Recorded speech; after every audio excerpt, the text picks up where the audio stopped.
kelompok 5. Di sini kami akan membahas tentang peristiwa Tudong. Tradisi Tudong adalah tradisi yang dilakukan oleh umat agama Buddha dengan cara berjalan kaki. Ritual ini sangat suci sehingga dilakukan oleh para biksu. Hal ini dilakukan oleh para biksu dari berbagai negara dalam penyelenggaraan Hari Waisak di Candi Borobudur. Ritual suci perjalanan ini dilakukan secara hikmat dan antara para biksu serta masyarakat setempat saling melakukan penghormatan satu minggu. Yuk simak video berikut ini.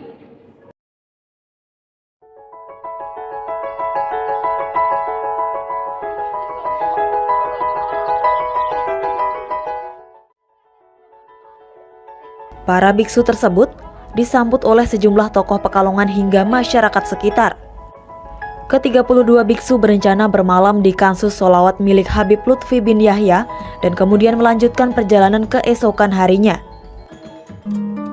Sama seperti di kota Indonesia lainnya, para warga Batang menebarkan senyuman untuk menyambut para biksu itu. Para warga dan petani di Batang pun menyambut para biksu dengan buah-buahan. Tak hanya buah, petani juga menyambut para biksu dengan menaburkan kembang setaman sebagai simbol penghormatan kepada tamu agung. Assalamualaikum warahmatullahi wabarakatuh.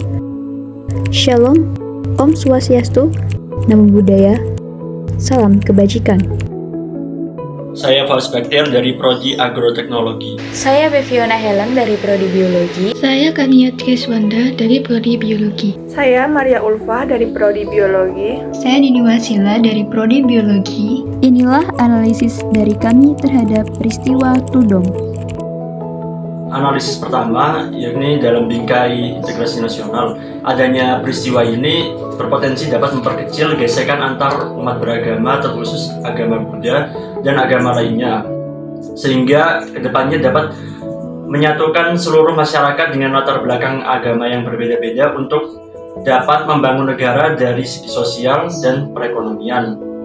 Harapan demikian karena saat ini mungkin masih ada kalangan dari masyarakat Indonesia yang memiliki pikiran untuk bersosial hanya dengan yang seagama dengannya atau melakukan bisnis atau perekonomian dengan yang sesama agamanya.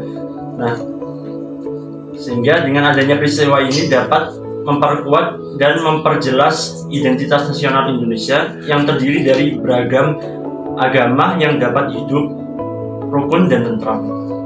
Integrasi nasional adalah proses mempersatukan dan membangun persatuan di berbagai kelompok sosial, budaya, dan agama dalam suatu negara. Penyambutan Bante oleh warga Batang mencerminkan keberagaman budaya yang ada di Jawa Tengah. Bante sebagai biksu Thailand membawa ajaran, praktik, dan tradisi budaya yang berbeda. Namun, penyambutan hangat dan positif oleh warga Batang menunjukkan sikap terbuka dan menerima terhadap keberagaman budaya. Kehadiran Bante dari Thailand dalam masyarakat mayoritas Islam di Jawa Tengah menunjukkan adanya toleransi agama.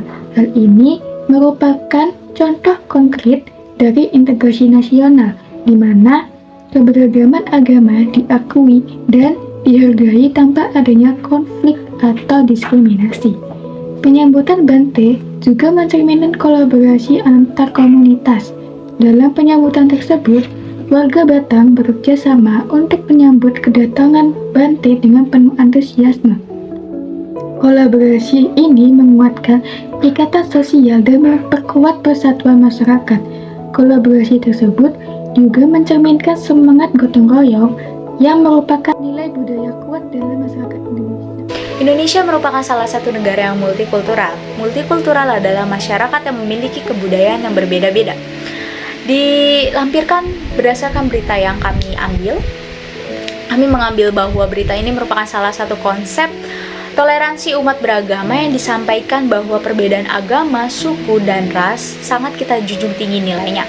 Hal ini disesuaikan dengan UUD NRI tahun 1945 pasal 28E ayat 1, pasal 29 ayat 2, dan nilai Pancasila pada sila pertama ketuhanan yang Maha Esa dan sila ketiga yaitu Persatuan Indonesia.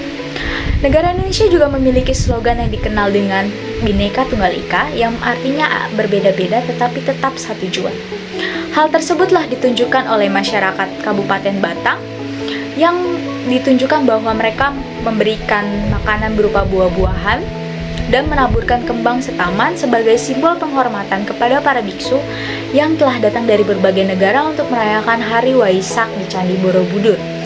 Para biksu juga melakukan penghormatan kepada warga setempat dengan cara bersinggah ke rumah penduduk sekitar. Berita ini saya nyatakan sudah cukup bahwa antar satu dengan masyarakat lainnya telah menghargai adanya perbedaan tanpa memandang latar belakang dari masyarakat itu sendiri.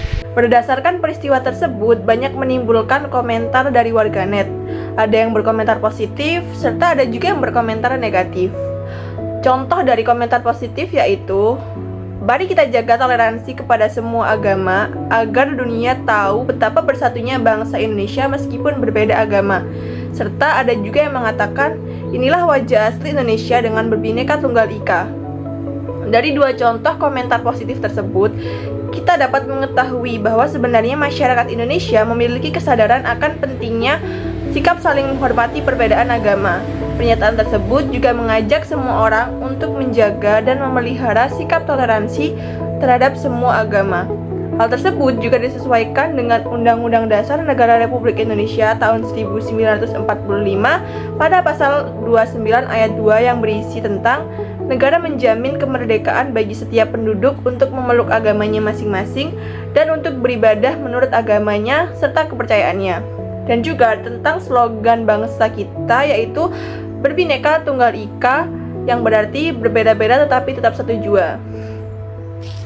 Setelah komentar positif tadi, ada juga beberapa netizen yang berkomentar negatif. Komentar negatif ini menjadi salah satu contoh kurangnya rasa pemahaman akan toleransi.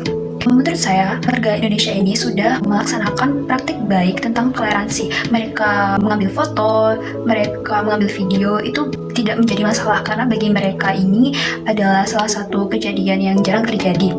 Mereka juga turut membantu pelaksanaan para biksu ini, dan para biksu juga merasa terbantu dan merasa aman ketika melakukan perjalanan menuju ke Candi Borobudur.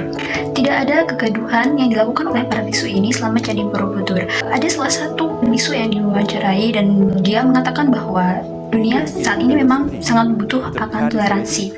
Doa bersama dengan orang kafir, akidahnya bagaimana?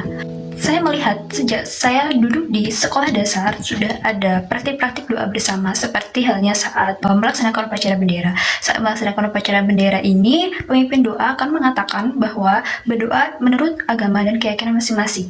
Jadi di sini tidak ada yang mencampurkan doa itu dengan ajaran-ajaran lain, tetapi tetap sesuai dengan keyakinan yang dianut oleh pribadi masing-masing.